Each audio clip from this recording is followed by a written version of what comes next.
All right, good morning, everybody. This is Friday morning's edition of Ask the Master Auto Technician, and every Friday morning I normally get Hansson Hindenburg from Baytown Tires, and he spreads his wisdom on what you need to do with your tires and your car at the same time to keep your car safe and dependable. Good morning, Hansson. How are we doing today, sir? Doing great. How are you doing? Doing very, very good. I was reading today, we were talking about yesterday's show about, they're saying by the year 2030, only 20% of Americans will own a car. The rest, I'm like, what? Does that mean our business is going to go away? Well, I don't know if our business will go away, but, that's the trend, especially in bigger cities. They want to go to car sharing services where you pay a certain amount a month, and if you need a car, you go to a place and you pick the car up and you drive it and you drop it back off, and that's that. I know. To me, I was talking to Frank Sundrum yesterday about it. The idea of me giving up the ability to say, hey, I'm going to go down to across town and pick up something at Lowe's, or, that'll go away. And I'm going, how will I would think it would go away. Maybe I'm wrong. Maybe it'll be so easy that you just, hit your little button and got. Well, actually, I said you're going to go to a place, but the reality is, you just punch in an app on your car, on your phone, and the car will magically probably show up all by itself on the front door because it drove there by itself, and you tell it where you want to go, and it'll take you there. It is. And it will drive itself there. Yeah, but can you imagine a generation growing up without wanting a car? I mean, when you were 16 years old, what did you think about getting a car? Absolutely. I mean, I started thinking about it when I was 14. Hey, when is my turn to get a car and get going so I can have independence and freedom? But I guess this generation is really not thinking about it that much anymore. This is the thing this is what I kind of going into. It seems like people are willing to give up freedom, independence, and be able to make their own decisions, and rather they'd like to have security and be told what to do and when to do it. Now, just my opinion, am I being a little too dramatic when I say that? No, I think you're right on. I mean, I still work on cars for people that don't drive anymore, but they want to have a car in their garage just in case that they can. Well, they said 95% of cars spend most of their time parked. I'm going, okay, I can believe that. Most of I drive mine in the morning, come to work, park it. At the end of the day, I get in it and drive back home. And yes, I venture to say 99% of the time my car stays parked.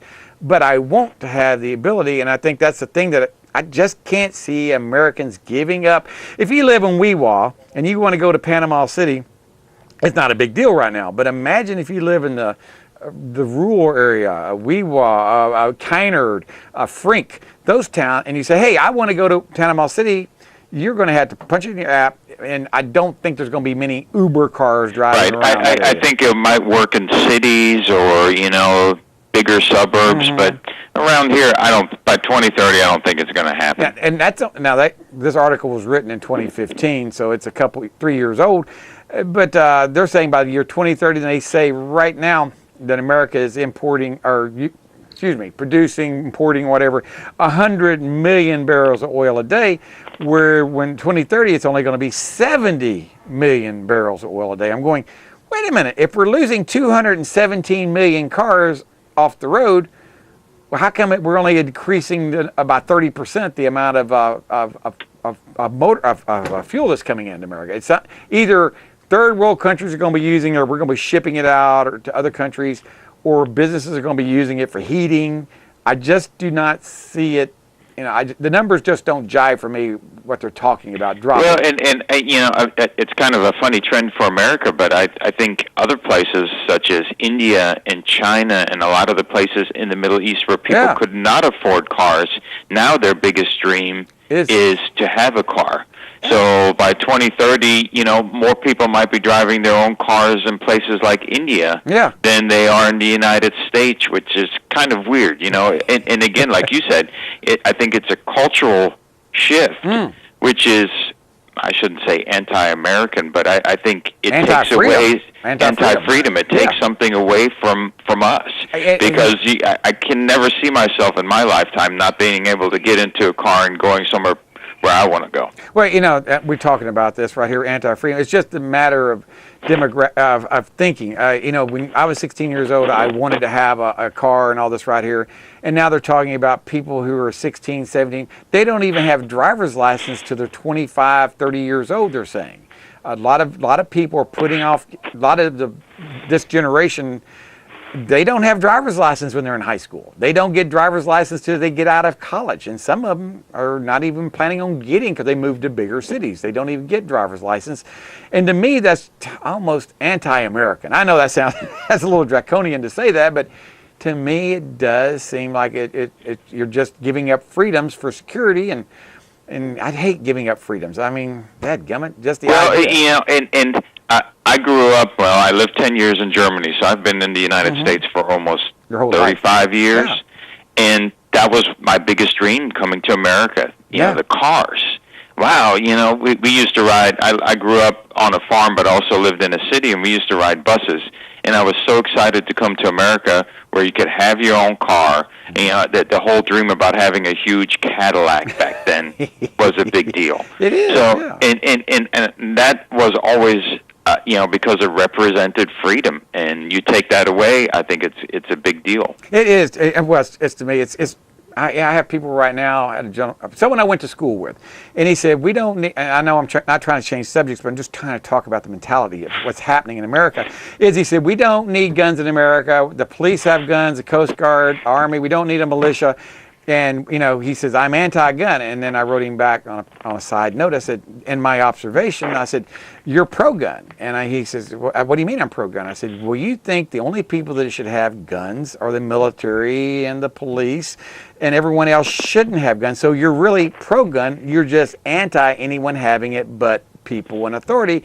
And that's exactly how police states come about in countries.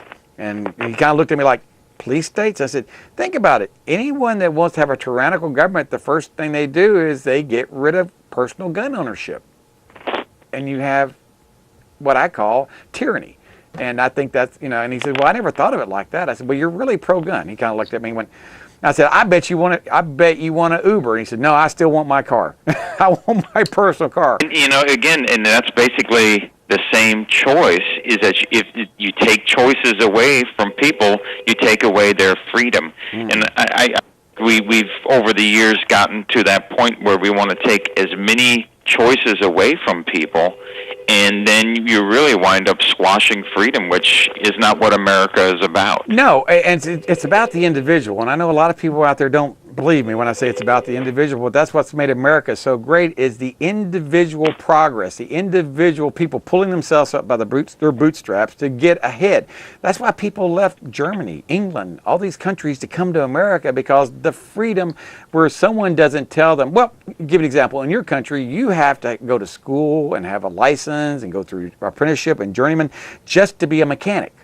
And it's not that way in America. I mean, maybe here in America, you should go to school, you should go through apprenticeship, but it's not structured like it is in Germany. Germany, every step of your occupation from the time you're in junior high school is ordered.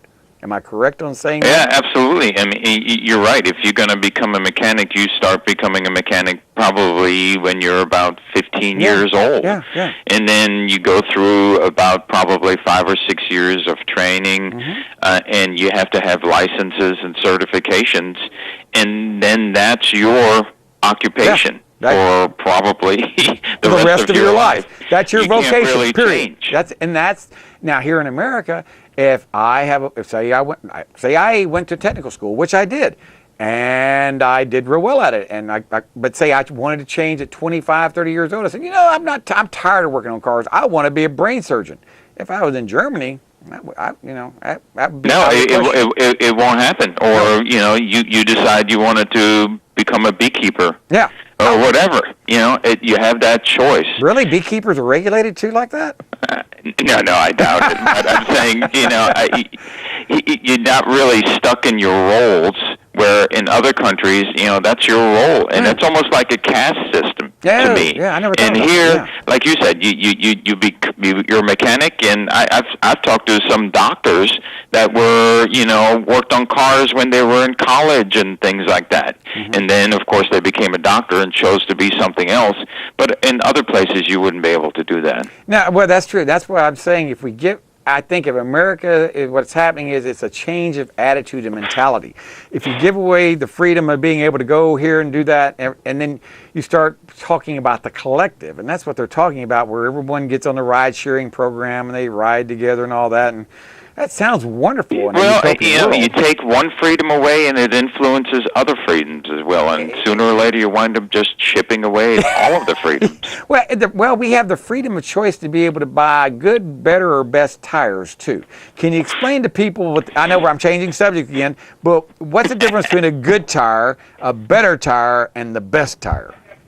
Well, usually you're looking at the overall construction of the tire. So the better the tire, usually the longer the tire will last, the better wet traction. You still a good tire will still get you good mileage and performance, but usually the best tire will get you a little bit longer life and also better wet traction and things like that. So for dollar cost averaging on the amount of best tires versus good tires, which tires give the best?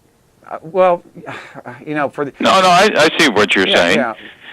Usually the best tire in the long run will get you the least amount per mile cost. That's where I was going with it. So you may pay an extra, I'm just going to throw a number, $100 a tire.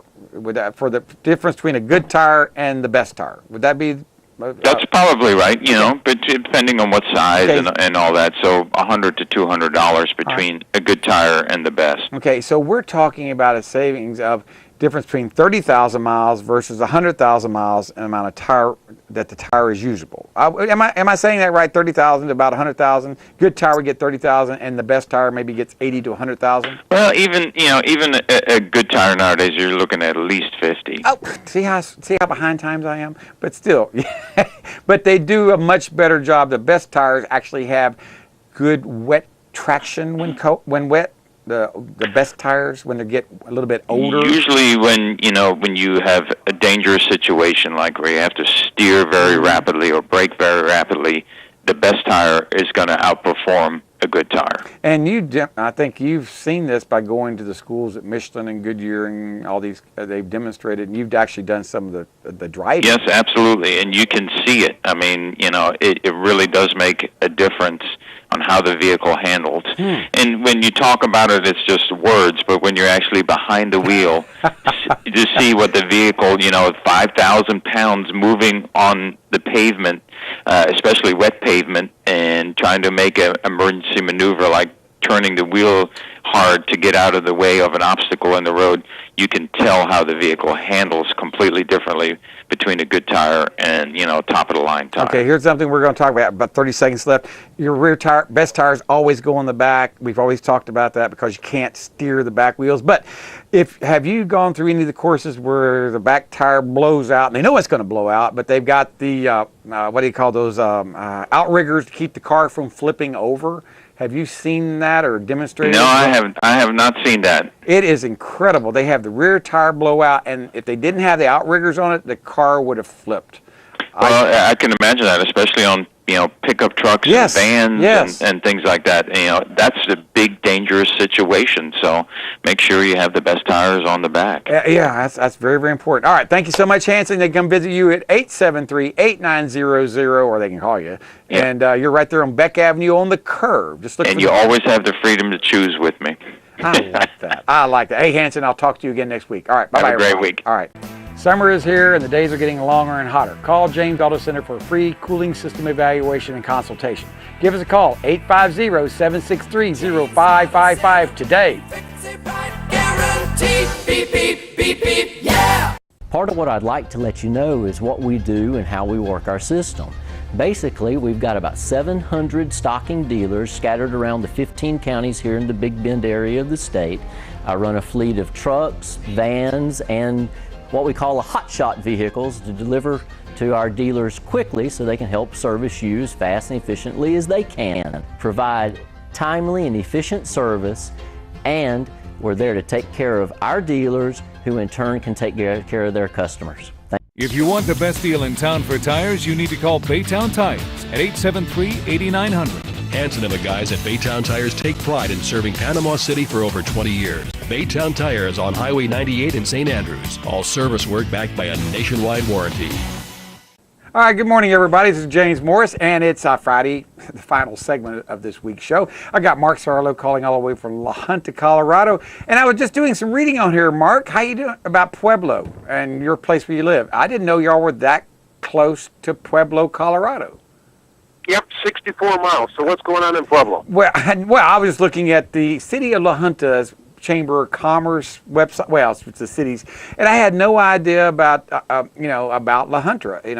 The county seat is in Otero County. La Junta has been far more than 100 years formed a junction for commercial, agricultural, and ranching ventures. And I had no idea about it. And it's on the Arkansas River, which means we have some connection because I grew up on the banks of the Arkansas River when I was a child. So I'm very familiar with that. Yeah, and remembering that if we look at our Spanish interpretation, we call it La Junta, but it is more correctly La Junta. La Junta. And that was Spanish for the meeting place or the junction. And the reason is the Santa Fe Trail crossed the Arkansas River right here. And so that helped the city be born because it was early on a place that, you went, and as you were on the Santa Fe Trail, obviously you needed to get water for your animals and yourself. And so this is, and we can go out and actually see, and this is how unusual it is. We can actually go out and see remnants of the wagon ruts, so the wagon wheel ruts of the Santa Fe Trail as we go outside of town. Well, we can see those wagon ruts and things here in Panama City, Florida, because they won't fix the roads. But no, I'm being silly here. But where I'm going on this right here is it's the crossroads. It's a place where people travel when they go out west, and people still travel through La Junta, even though is there a major interstate on La Junta, or is it off road, or is it Route 66? No, the major interstate would be Interstate 25, which goes through Pueblo. So we're 64 miles from that. But still, people travel that way. Interestingly enough, you mentioned small world. It wasn't too long ago, maybe a year or two ago, a guy came through, stopped at our shop, and on his shirt it said, "Ask me about Panama City." So I did, and he said, "You're that guy on the radio." Wow, it is a small world. But what I was trying to get to is, what do you see that people who are traveling, who break down La Junta, seem to be suffering from? What seems to be the most common ailment? Is it overheating, lack of oil, lack of visibility? I mean, I don't know what. Well, I'll go to an overall thing, which would be lack of maintenance. But then you're right. It has to do with overheating.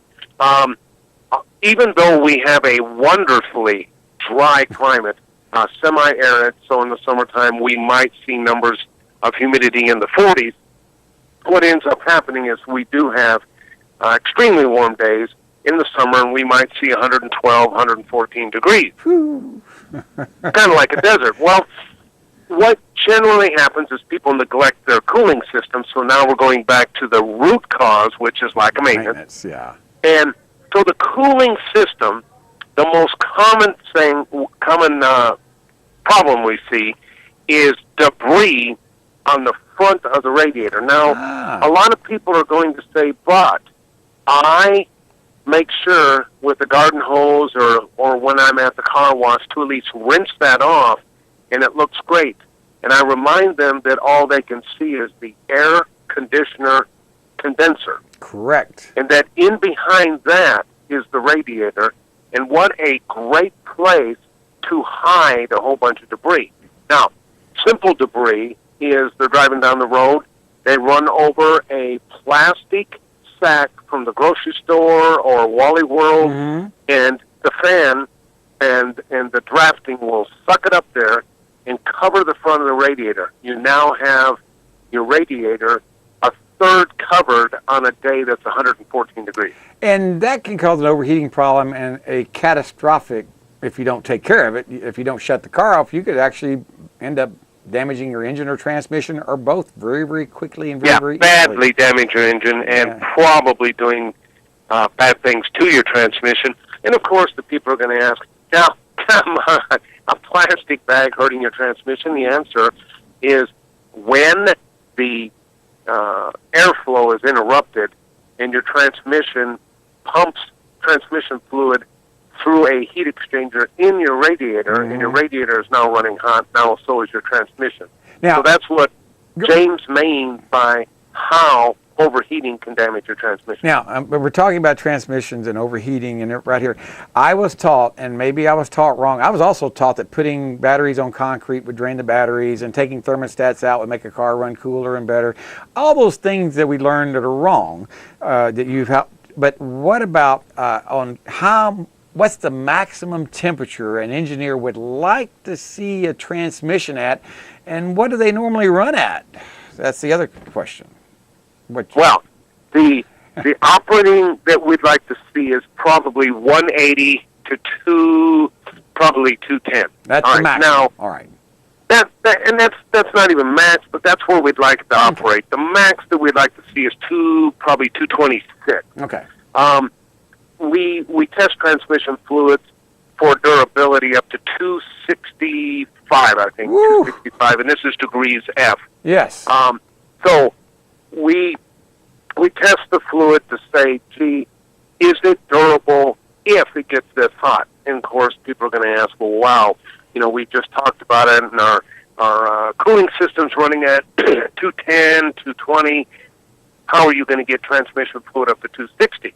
And the answer is, you're going to do just what you and I said. You're not going to maintain your radiator. You're going to tow, and I've seen this before, you're going to tow the camper trailer, and behind the camper trailer is going to be a boat, and behind the boat is your four-wheeler.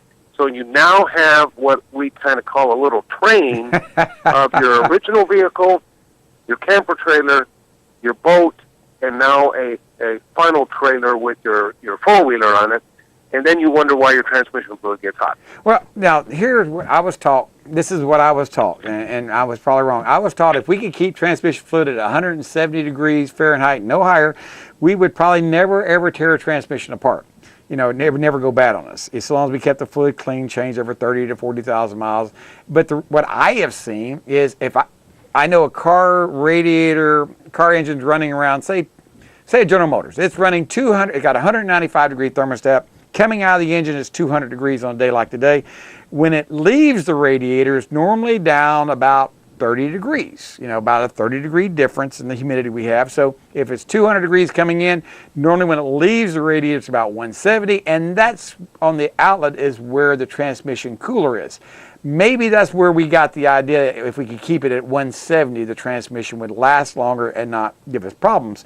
But what we do see is when cars are running, I don't normally see them get over 190, 200 degrees if everything's working like it's supposed to. Now, I don't know. Are you saying they actually run hotter than that?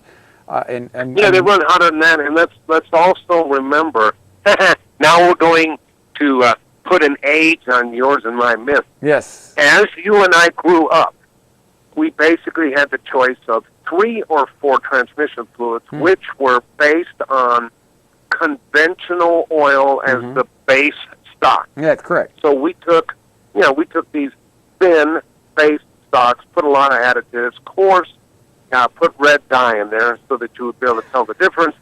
And when you and I were growing up, the quality of the transmission fluid was the best that it could be for that time.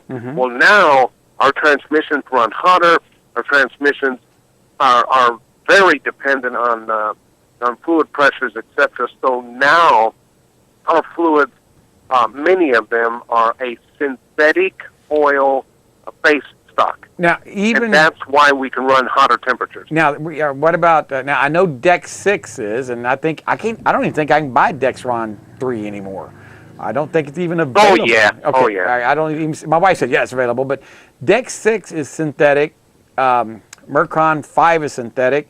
But the Type F and Dexron from years ago were not. They were like a 10-weight oil with dye added to it. Is that what they were? What you're saying? Yeah, you know what? And again, 10-weight oil with friction modifiers and dye and that type of stuff. So, as I said, for the time, just as you mentioned, when we had 160-degree thermostat in our engine, and our temperature of our transmission did run even under load, maybe 170 degrees. Yeah, it was okay for the time, and the transmission fluid was reasonably durable and had a long life at that temperature.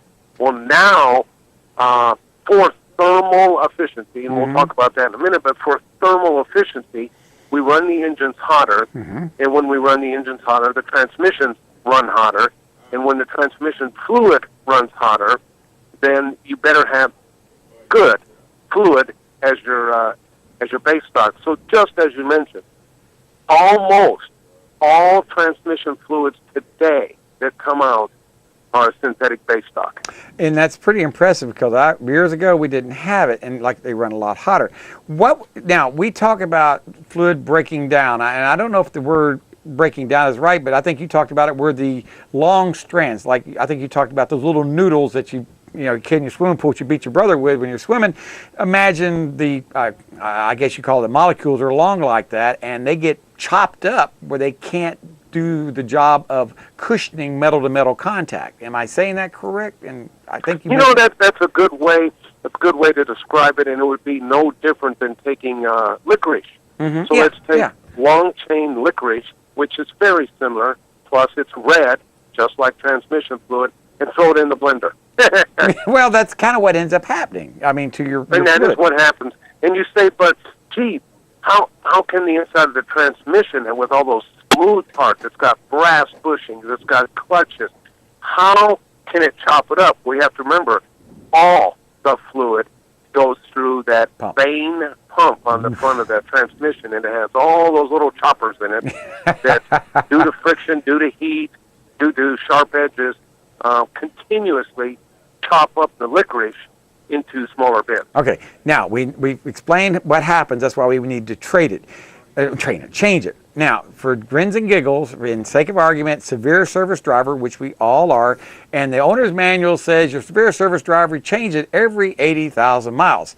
Or, excuse me, severe service. In your humble opinion, is 80,000 miles pushing it too far? For most of us, yes. For most of us, absolutely, it's too far. And I do want to emphasize, because we're running out of time, there are some service schedules for some transmissions that, due to their duty cycle, and these are the ones that pull big trailers and that kind of stuff, you will see the transmission fluid exchange interval will go all the way down to 7,500. That's 7,500 miles. That's pretty impressive. I had no idea. And again, it's not that the transmission's bad, it's just what are you doing to the fluid? We see that often. We do. What people do, how harsh you treat it means you need to service it more often and better. I guess that's true. A lot of people don't realize how harsh an environment that transmission is in. They just get in there, start it up, turn the air conditioning on, everything seems fine. But when it's 100 degrees outside, summer is here and the days are getting longer and hotter. Call James Auto Center for a free cooling system evaluation and consultation.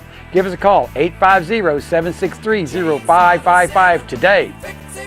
Guaranteed. Beep, beep, beep, beep, yeah!